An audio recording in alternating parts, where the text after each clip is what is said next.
말씀 보시겠습니다. 오늘은 구약 성경 창세기 46장 28절부터 34절입니다.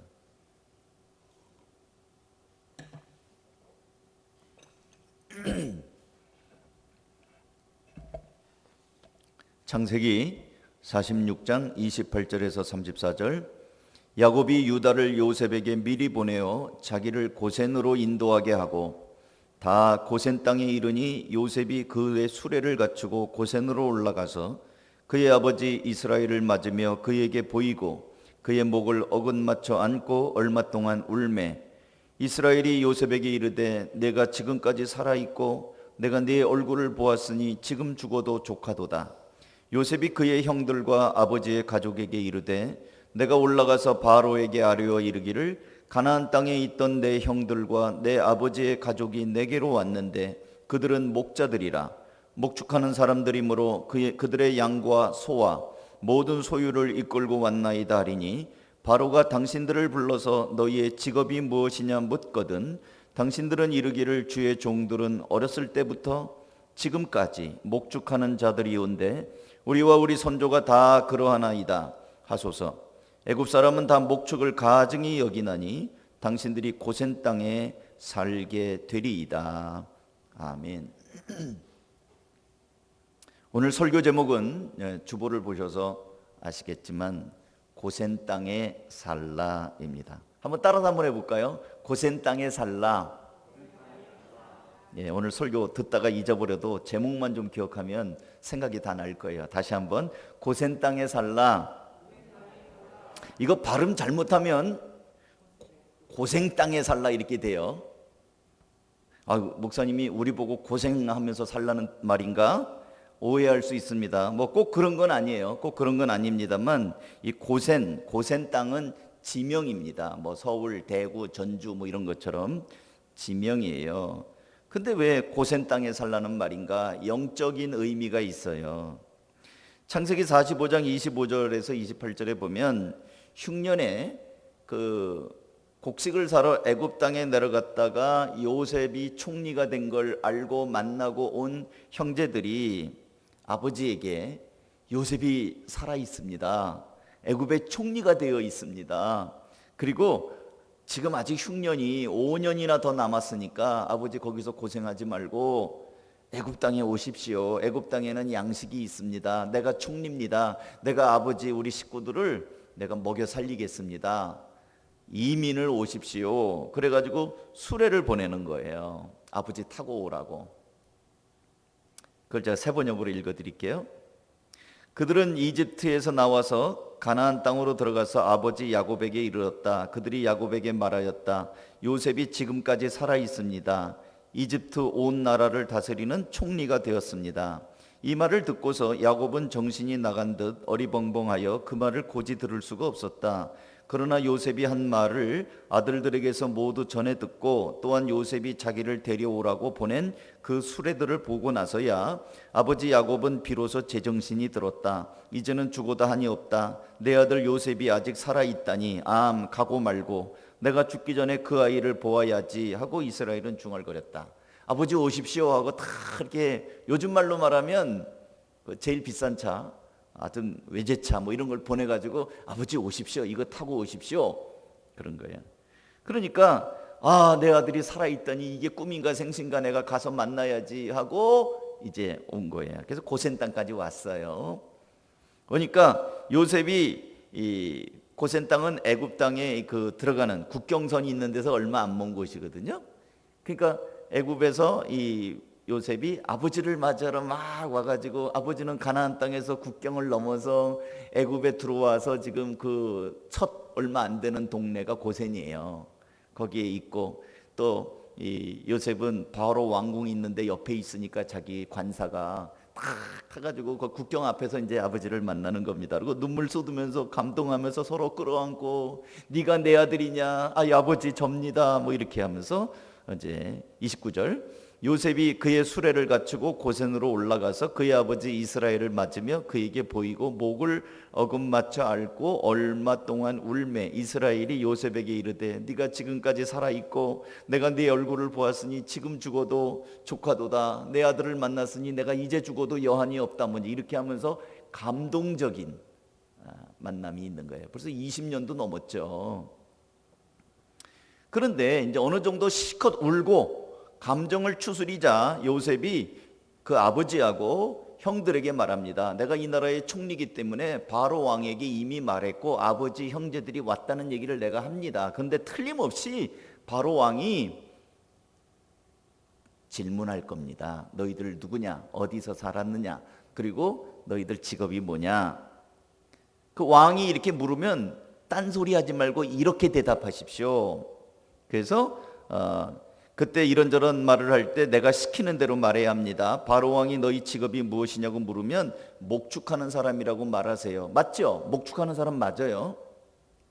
그것도 조상 대대로 해온 일이며 어려서부터 목축을 배운 목축꾼이라고 얘기해야 됩니다. 그러면 틀림없이 바로 왕은 여기 애굽으로 들이지 않고 애굽의 핵심으로 들이지 않고 고센 땅에 살아라. 애굽의 변두리에 살라고 할 겁니다. 왜냐하면 애굽 사람들은 목축을 혐오하고 싫어할 뿐 아니라 상종 못할 천한 사람으로 여기기 때문입니다. 결국 요셉의 말대로 요셉의 형제들은 바로 왕 앞에 나갔고요. 그렇게 말했고요. 요셉이 말한 대로 애굽의 외곽지대인 고센 땅에 살게 되었습니다. 요셉이 일러두는 말이 31절부터 있죠. 오늘 읽은 본문입니다. 요셉이 그의 형들과 아버지의 가족에게 이르되 내가 올라가서 바로에게 아뢰에 이르기를 가나안 땅에 있던 내 형들과 내 아버지의 가족이 내게로 왔는데 그들은 목자라 목축하는 사람들이므로 그들의 양과 소와 모든 소유를 이끌고 왔나이다 하리니 바로가 당신들을 불러서 너희의 직업이 무엇이냐 묻거든 당신들은 이르기를 주의 종들은 어렸을 때부터 지금까지 목축하는 자들이온데 우리와 우리 선조가 다 그러하니이다 하소서. 애굽 사람은 목축을 가증히 여기니 목축을 가증히 여긴대요. 혐오한다는 얘기예요. 더럽게 여긴다는 거예요. 그러니 당신들이 고센 땅에 살게 될 것입니다. 자, 이 본문을 잘 보셔야 됩니다. 오랜만에 아버지를 만났어요. 애굽의 총리로서 굉장한 실력자가 된 요셉이 가족들을 다 자기가 먹여 살리겠다고 부른 자리입니다. 그런데 이제 임금을 만날 때 너희들 직업이 뭐냐? 그러면 자, 예를 들어서 우리 가족 모두가 이제 처음에 가서 누가 아주 고생을 해갖고 이 미국의 국무부 장관이 됐다고 칩시다. 미국에. 그래갖고 이제 가족들을 딱 이제 파티, 미국 대통령이 주최하는 파티에 이제 가족들이 왔습니다. 근데 이 국무장관인 여러분의 아들이 파티장에 들어가기 전에 말하기를 아버지 혹시 바이든 대통령이 한국에 있을 때 아버지 직업이 뭐냐고 형제들 직업이냐고 물어보면 우린 별 볼 일 없는 사람입니다. 우리는 딱히 내세울 것도 없는 허접한 사람들입니다. 이런 식으로 대답하세요 라고 말하면 기분이 어떨까요? 이 자식이 총리 됐다고 우리를 이렇게 무시해? 자존심도 상하고 기분 나쁘지 않겠어요? 당시 애굽은 계급 사회입니다. 그래서 여러 계급이 있는데 최하위 계급이 목축이에요. 우리나라에도 신라시대 때 성골, 진골, 육두품 이런 거 있었죠. 그리고 쭉 내려가다 보면 평민이 있고 천민이 있었습니다. 조선시대에는 산농공상이라고 그랬어요. 선비사, 농사 짓는 사람, 공업 만드는 사람, 장사꾼들, 산농공상 이래갖고 사람들을 이렇게 천시하는 게 있었어요. 그 다음에 이 장사하는 사람을 이렇게 천시했어요. 그래서 돈을 줄 때도 손으로 주면 선비가 돈 만지면 안 된다 그래갖고 젓가락으로 집어서 줬단 말이에요. 돈을. 그런가 하면 그 산업공상보다 더 천시받는 그 직종이 뭐냐면 백정이에요. 백정. 소 잡고 돼지 잡고 피 묻히고 고기를 안 먹는 건 아니면서도 백정들을 아주 천민 중에 천민으로 취급을 했죠. 이 애굽에서 목축을 하는 사람들이 냄새나고 소똥 닭똥 다 냄새나니까 냄새나고 상종 못할 사람으로 취급을 했단 말이에요. 그러니까 같이 안 살아요. 여러분이 알고 있는 것처럼 요셉은 17살에 애굽의 종으로 팔려가가지고 지금 30살이고 30살에 총리가 돼가지고 하니까 지금 요셉은 한 22년 정도를 애굽에서 살았어요. 그리고 애굽 말도 다 하고 통역을 세울 정도로 애굽 말도 잘하고 아주 애굽 사람이에요. 문화를 다 익혔습니다. 그러면 목축을 한다는 게 어떻게 취급받는다는 걸 이미 알만한 사람이 자기 아버지와 형제들에게 당신들은 목축하는 사람이라고 얘기를 하라고 얘기를 해요. 그러니까 스스로 당신들은 천시받는 취급을 받도록 말을 하라고 하는 거예요. 홀대받는 느낌을 받도록 말을 해서 들어오지 말라는 겁니다. 내가 있는 서울에 들어오지 말라는 거예요. 내가 있는 바로 왕궁 근처에 들어오지 말고 당신은 뚝 떨어져 있는 여기 애굽의 이 국경에 있는 이쪽에 살아라는 거예요. 여기를 들어올 생각하지 말라는 거예요. 먹여는 살리겠다. 근데 가까이는 오지 마. 가까이는 오지 마. 그러면 지가 총리라고 우리를 이렇게 홀대하나? 자기는 호의호식하면서 우리를 이렇게 푸대접을 하나? 너무하는구만. 우리를 거지 취급을 하는구만. 괜히 왔나 보다. 에이 더럽고 치사하다. 가버리자. 서운한 생각이 들 수도 있어요. 아니 자식이 국무장관이 됐으면 그 근처에 좀 좋은 데 집도 얻어주고 그러면 어디가 덧납니까? 풀장 있는 집, 큰 집 쓰면 어때요? 근데 그렇게 안 합니다. 이유가 뭘까? 여러분 요셉하면 이미지가 뭐예요? 이 창세기 39장 2절 여호와께서 요셉과 함께 하심으로 그가 형통한 자가 되었다. 39장 5절 여호와께서 요셉을 위하여 그 애굽 사람의 집에 복을 내리심으로 여호와의 복이 그의 집과 밭에 있는 모든 소유에 미친지라. 요셉은 하나님과 함께하는 사람이고 하나님이 형통하게 하는 사람이고 하나님이 복을 주셔서 주변에까지 복이 흘러가는 아주 축복의 통로예요. 그런데 요셉이 정작 자기 가족은 어떻게 해서든지 바로 왕 옆에 두지 않고 가까이 가지 못하게 하고 깎아내려서 변방에 처박게 하려고 하는 어떤 의도적인 게 보이는 거예요. 딴소리 하지 말고 왕 앞에 우리는 목축하는 사람이니까 이 고센 땅에 그냥 사는 게 좋습니다 라고 말하도록 한다는 거예요. 그렇다고 한다면 하나님께서 요셉을 통하여 가족들을 변방인 고센 땅에 살게 하는 이유가 뭘까요? 아까 말한 것처럼 고센 땅은 고생하는 땅일 수도 있어요. 왜냐하면 편의시설이 없어요. 그건 허허벌판이에요. 고센 땅은 그냥 목축하는 허허벌판이지 애굽에 있는 것처럼 무슨 뭐 문화시설, 연극을 본다든지 영화는 아니겠지만 하여튼 뭔가 편의시설이 없어요. 그냥 가나안 땅이나 고센 땅이나 그냥 허허벌판은 마찬가지예요. 근데 왜 거기서 살고 들어오지 못하게 하나? 지가 총리면서 의도가 있어요. 첫 번째는 너희들은 애굽 땅, 이 땅에서 살 사람이 아니라는 거예요. 국경에 있어야 빨리 나가기 좋잖아요. 이스라엘 백성들이 바로 왕이 있는 왕궁에 있었으면은 그 먼 거리 헤쳐가지고 나중에 출애굽하기가 굉장히 어려웠을 겁니다. 이미 동화가 돼가지고 거기 있는 사람하고 짬뽕이 돼가지고 이게 애굽 사람인지 이스라엘 사람인지 구별을 못했을 거예요. 근데 고센 땅에 있으니까 이스라엘 사람들이 미국에 가면 LA 한인촌이 있잖아요. 그런 것처럼 이스라엘 사람들이 그 고센 땅에서 그 촌을 형성하면서 살아가지고 나중에 출애굽을 할 때 그냥 나간 거예요. 고센 땅은 나중에 여러분 성경책 끄트머리에 지도가 있습니다. 보시면 알겠지만 애굽 땅과 가나안 땅 경계에 있는 지역이에요. 국경선에 있는 지역입니다. 애굽 쪽에서 보면 가장 변두리예요. 언제든지 마음만 먹으면 다시 국경선을 넘어갈 수 있는 곳입니다. 대개 화려한 건물이나 시장들은 국경선에 있지 않고 그 나라의 수도라든지 한복판에 있습니다.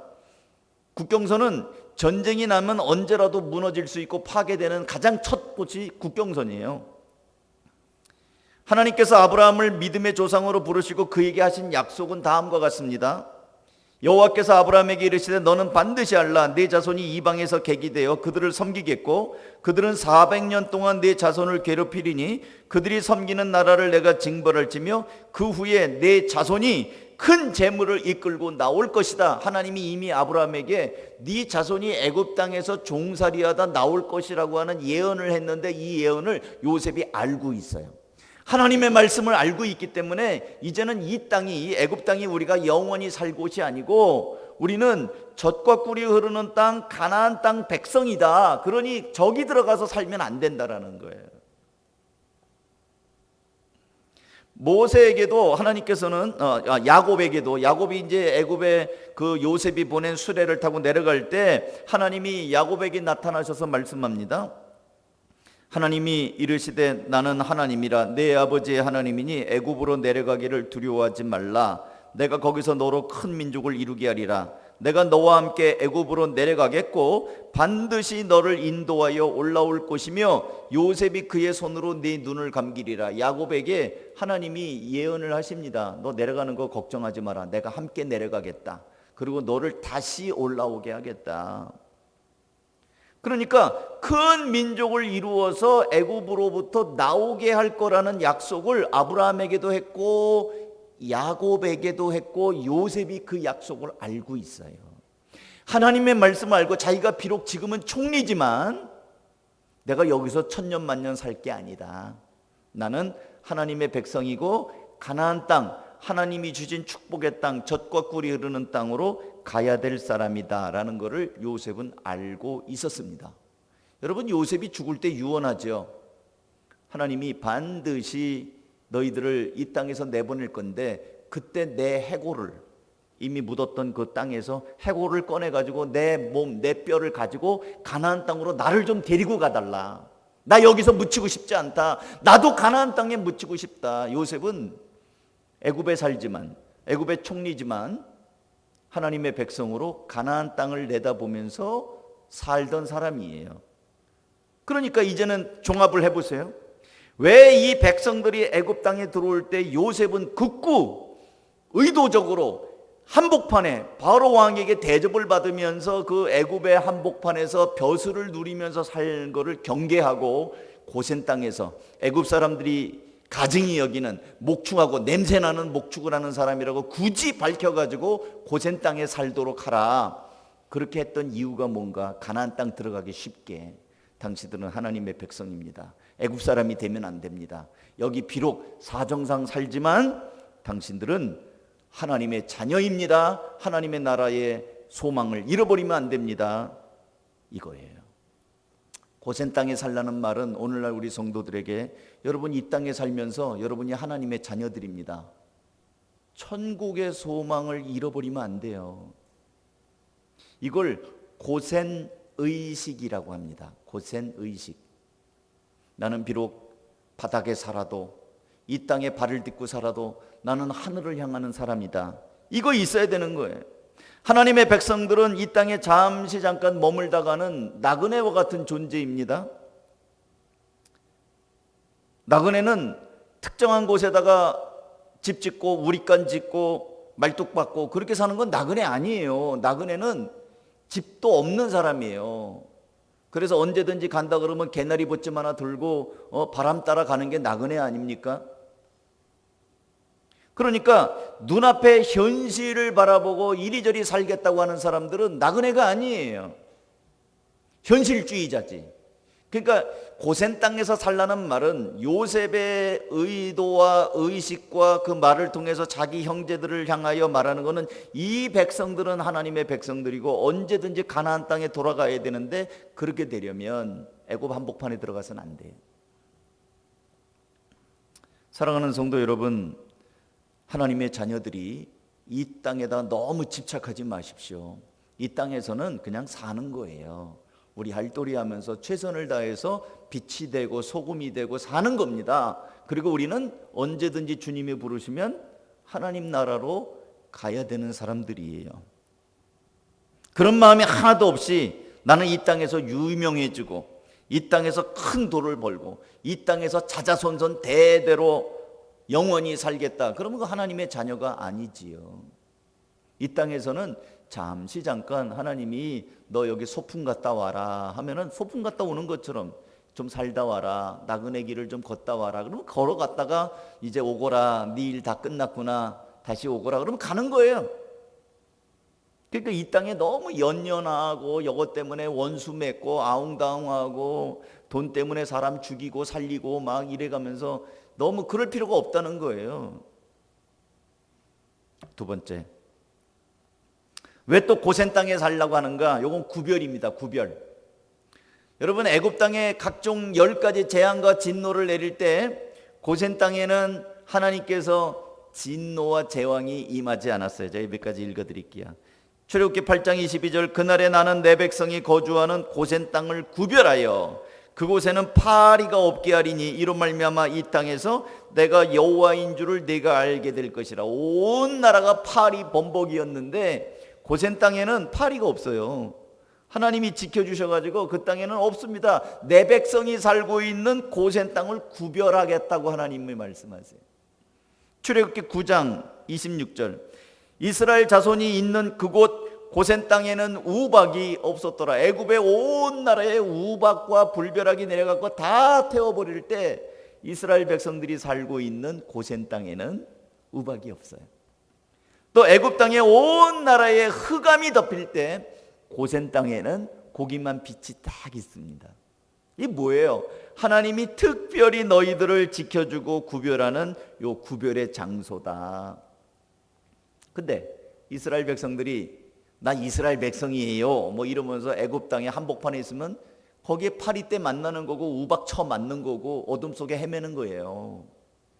백성이라고 하는 혈통이 중요한 게 아니고요, 하나님이 함께하는 곳, 하나님이 구별하는 그 구별된 백성으로 거하는가가 중요한 거예요.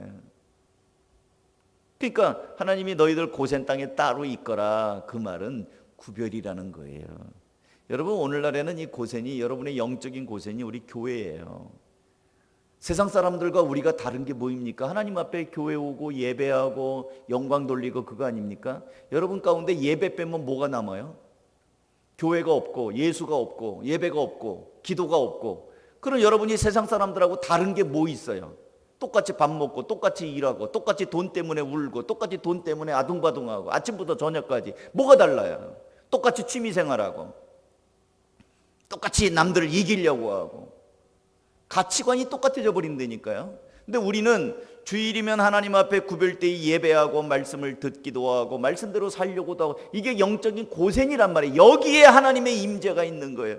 애굽 땅을 벌하는 가운데 하나님이 고센 땅을 마치 그릇으로 폭 덮어놓은 것처럼 고기만 딱 보호한단 말이에요. 이게 구별이에요, 구별. 그러니까 이 요셉은 당신들이 여기 와서 다 봤거든요. 요셉은 애굽 사람이 어떻게 사는지를 다 봤어요. 피라미드 발굴한 걸 여러분 유튜브나 이런 데 보십시오. 그 그림들이 있어요. 애굽 사람들이 얼마나 타락한 삶을 사는지가 그 벽화나 그림에 남겨놓은 것들이 있습니다. 얼마나 음란하고 얼마나 타락한 그림들이 여기 많이 나오는지 몰라요. 요셉이 그걸 다 봤어요. 다 봤기 때문에 당신들이 여기 들어오면, 우리 옛날에 무슨 용가리 통뼈라는 말이 있잖아요. 당신은 무슨 용가리 통뼈냐? 당신 뭐 대수냐? 우리 똑같이 당해요. 우리도 뭐 다를 거 없어요. 여러분도 세상에 가면 다 당합니다. 그러니 이 백성들의 체질을 알았어요, 요셉이. 당신들 여기 들어오면 당신들 다 엉망돼 버린다. 너무 자신만만해하지 마세요. 아니, 목사님 저는 괜찮아요. 안 괜찮아요. 제가 언젠가도 한번 드린 얘기가 있는데, 제 신학교 시절에 저기 서울 가면 그 율랑 여성들이 살고 있는 588이라고 하는 데가 있어요. 집창촌. 거기에 가서 전도한다고, 나는 그 불쌍한 여자들에게 전도한다고 갔던 그 제 동료, 그때 당시 전도사가 있습니다. 거기 개척한다고. 근데 거기 가서 이 총각이 거기서 전도한다고 그러다가 총각 일로 와 놀다가 뭐 이래가지고 거기서 당해갖고 기둥서방이 돼 있어요. 전도는 무슨 전도, 당해버렸다니까. 이거 안 되는 거예요. 그런 데는 가는 게 아니에요. 가더라도 혼자 가는 게 아니고 무리지어서 가는 거예요. 근데 자기가 나는 괜찮아, 나는 할 수 있어, 나는 틀림없어, 그 자신만만함으로 갔다가 당한단 말이죠. 이스라엘 백성들이 우리는 괜찮아, 우리는 애굽에 가서도 나는 얼마든지 구별된 백성으로 살 수 있어. 너무 인간의 자신만만한 게 아니라 우리는 연약한 사람들입니다. 구별된 곳이 필요해요. 여러분, 영적인 구별됨이 필요합니다. 가정에서 영상 예배 드리시는 성도 여러분, 맨날 영상만 하지 말고 한 달에 한 번씩이라도 교회 오세요. 나는 괜찮아요, 목사님. 나는 영상으로도 얼마든지 예배 잘 드릴 수 있어요. 처음에는 그런 마음이었죠. 나중엔 그러다가 자다가 일어나서 눈곱만 떼고 예배 드릴 수도 있고요. 옷도 그냥 아무렇게나 입고, 교회 오려면 옷도 차려입어야 되는데 집에서 그냥 요만큼만 입고 그냥 양말을 신었는지 안 신었는지 이러고 예배 안 드립니까? 괜찮지 않아요, 누구든지. 인간은, 저도 마찬가지고요. 다 마찬가지, 연약한 면이 있습니다. 그래서 고센이라고 하는 구별된 데 있어야 되는 거예요. 마지막으로 하나만 더 말씀드릴게요. 하나님께서 이스라엘 백성들을 고센 땅에 살게 하시는 의도는 너무 많은 짐에 매이지 말고 가볍게 살라는 의미입니다. 생업이 무엇이냐고 묻는 바로의 질문에 이스라엘 백성들 우리들은 여기 잠시 머물다가 온 목축하는 사람들이라고 대답을 합니다. 근데 제가 세번역 성경으로 47장 3절 4절을 다시 읽어드릴게요. 바로가 그 형제들에게 물었다. 그대들의 생업은 무엇이뇨? 그들이 바로에게 대답하였다. 임금님의 종들은 목자들입니다. 우리 조상들도 마찬가지였습니다. 그들은 또 그에게 말하였다. 소인들은 여기에 잠시 머무르려고 왔습니다. 가나안 땅에는 기근이 심하여 소떼가 풀을 뜯을 풀밭이 없습니다. 그러하오니 소인들이 고센 땅에 머무를 수 있도록 허락하여 주시기를 바랍니다.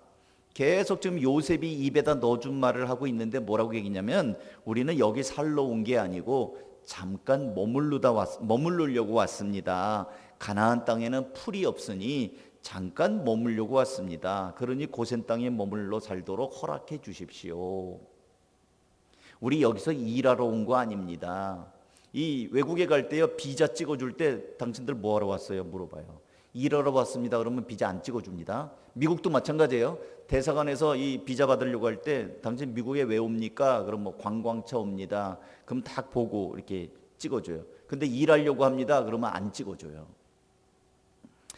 바로 왕이 그대들의 생업이 무엇이뇨라고 묻는 이 질문은, 요셉이 총리니까 내가 국왕으로서 당신들에게 일자리 주겠다, 호의를 베풀겠다라는 거예요. 근데 이 형제들은 요셉이 시킨 대로 우리는 잠깐 여기 머물려고 왔습니다라고 얘기합니다. 사실 아까도 말씀드린 것처럼 고센 땅에 있는 것이라고는 풀밖에 없습니다. 그저 늘 하던 대로 양떼를 먹이면 족한 겁니다. 나그네가 너무 많은 짐이 있으면 곤란합니다. 그걸 다 어떻게 들고 여행을 다닙니까? 나그네는 짐이 가벼워야 됩니다. 롯의 철을 기억하시지요? 너무 많은 것을 가지고 있었기 때문에 소돔과 고모라가 불벼락을 맞을 때 아이고 내 아까운 저 살림살이 하면서 뒤돌아보다가 소금 기둥이 되는 거예요. 뒤를 돌아보지 말라고 했거든요. 근데 가진 게 많으면 저절로 돌아가. 마음은 뒤에 안 돌아보고 싶은데 몸이 기억해요. 가진 게 많으면 돌아보는 거예요. 소유가 많으면 결단을 못해요. 화려한 애굽의 수도 한복판에서 기름짐과 풍요로움에 젖어 유흥과 쾌락을 누리며 살기보다는 애굽의 고위직이나 애굽의 금은보화를 소유하며 살다 보면 삶이 무거워지고 미련 때문에 떠나야 할 때 떠나질 못해요. 사실인지는 잘 모르겠는데 어떤 임금님이 그 신하가 그렇게 미운 신하가 있었답니다. 저걸 어떻게 혼을 내줄까? 어떻게 벌을 내릴까 하다가 임금님이 큰 선물을 줬답니다. 아주 못된 신하에게, 미운 신하에게 큰 선물을 줬대요. 코끼리 10마리를 줬답니다. 그러니까 신하들이 저 비싼 코끼리를 한 마리도 아니고 10마리나 줬으니 임금님이 저 신하를 사랑하는가 보다. 그리고 또 그 받은 신하도 야, 임금님이 나한테 이렇게 아끼는 코끼리 10마리를 주다니 너무 으쓱했어요. 근데 다음 날부터 고생이 이 코끼리가 먹어대기 시작을 하는데 얼마나 많이 먹든지 임금님이 준 코끼리 죽으면 안 되잖아요. 그래서 코끼리 먹이느라고 재산을 다 팔아고 1년 만에 쫄딱 망했어. 그 어마어마한 걸 감당할 수 있어. 이 거대한 짐들을 감당할 수가 없는 거예요. 미리 얘기합니다. 제가 지금 정치적인 얘기하는 거 아니에요. 얼마 전에 우리 문재인 대통령이 강아지와 놀고 있는 사진이 그 신문에 나왔어요. 개 몇 마리인지 쉬어보셨어요?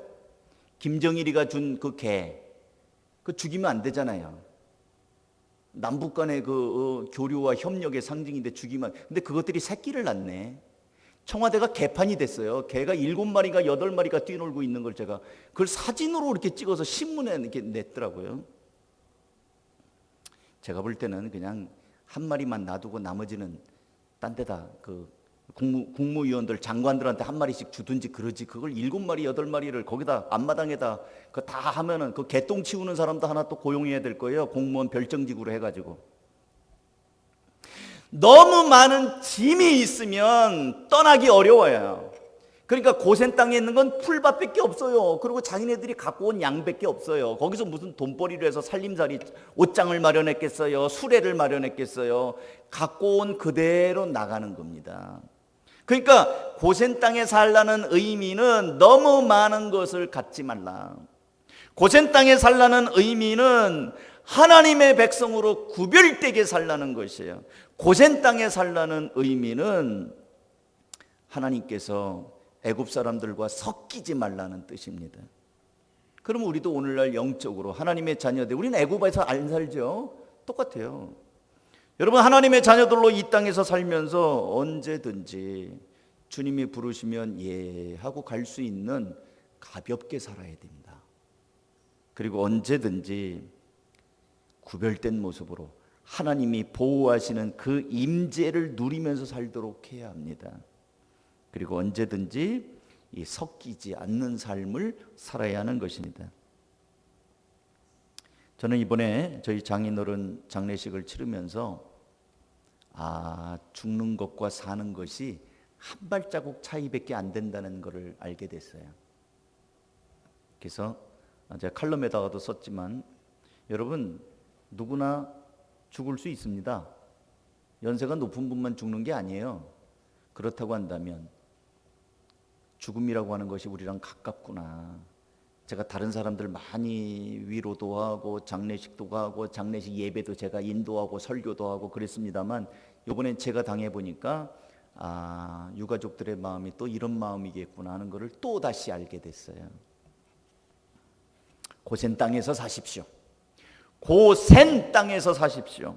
나그네로 살기 위하여 훌훌 욕심과 집착을 내려놓고 하나님이 기뻐하시는 것이 무엇인가를 살피며 이리저리 얽매이는 짐들을 다 내려놓고 하나님이 예비하신 젖과 꿀이 흐르는 땅, 영광스러운 하나님의 나라 천국을 바라보면서 그 소망을 가지고 살아가는 성도들, 고센 땅을 살아가는 성도들이 되기를 주님의 이름으로 축복합니다. 기도하겠습니다. 우리 한번 들으신 말씀 생각하면서 함께 설교를 듣고 결단하는 시간을 좀 갖죠. 고센 땅은 여기가 영원한 곳이 아니고 애굽에서 살 사람이 아니고 우리는 가나안 땅을 향하는 사람이라는 의식을 잊지 않게 하기 위한 땅입니다. 고센 땅은 하나님이 지키시는 곳, 하나님이 함께 하시고 보호하시는 곳입니다. 고센 땅은 많은 짐을 가질 수 없는 풀밭입니다. 그 땅입니다. 하나님의 자녀로 잠시 잠깐 왔다 가는 그 땅, 우리가 그렇게 나그네로 살아가기를 원합니다. 기도하겠습니다. 하나님 아버지, 주의 성령이 함께 하셔서 주님의 놀라운 은혜로 함께 하시고 주님의 위로가 있게 하시고, 또 특별히 하나님 이 땅 나그네로 살면서 하나님을 기쁘시게 하며 하나님의 영광을 우리가 소망하며 또 하나님 영원한 천국을 바라며 나가는 성도들이 되게 하시고, 또 하나님 그렇게 살아가는 귀한 성도들이 다 되게 하여 주시옵소서. 우리가 살아가는 곳이 정말 하나님 이 땅에서 선한 영향력을 행사하되 정하지는 않도록 하시고, 또 영광스러운 천국 시민으로 구별된 종으로 살아가도록 함께하여 주시옵소서. 성령 인도하여. 하나님 아버지, 비록 애굽 땅에 살지만 고센이라는 지역에 머물게 하는 하나님의 뜻과 그 요셉의 그 만류를 오늘 우리가 읽었습니다. 언제든지 하나님이 부르실 때 나갈 수 있는 곳이고, 또 구별된 하나님의 자녀라는 의식을 잃어버리지 않으며 이 땅에서 너무 무거운 짐을 갖지 않을 만한 곳이었습니다. 우리 사랑하는 성도들, 비록 이 땅에 살지만 우리는 늘 천국을 소망하며 하나님의 자녀로 구별된 모습으로 살아갈 수 있도록 하나님과 동행하고 하나님의 임재를 체험해가며 살아가는 성도들, 하늘 백성들 다 되게 하여 주시옵소서. 축복하고 예수님의 이름으로 기도하옵나이다. 아멘. 우리 모두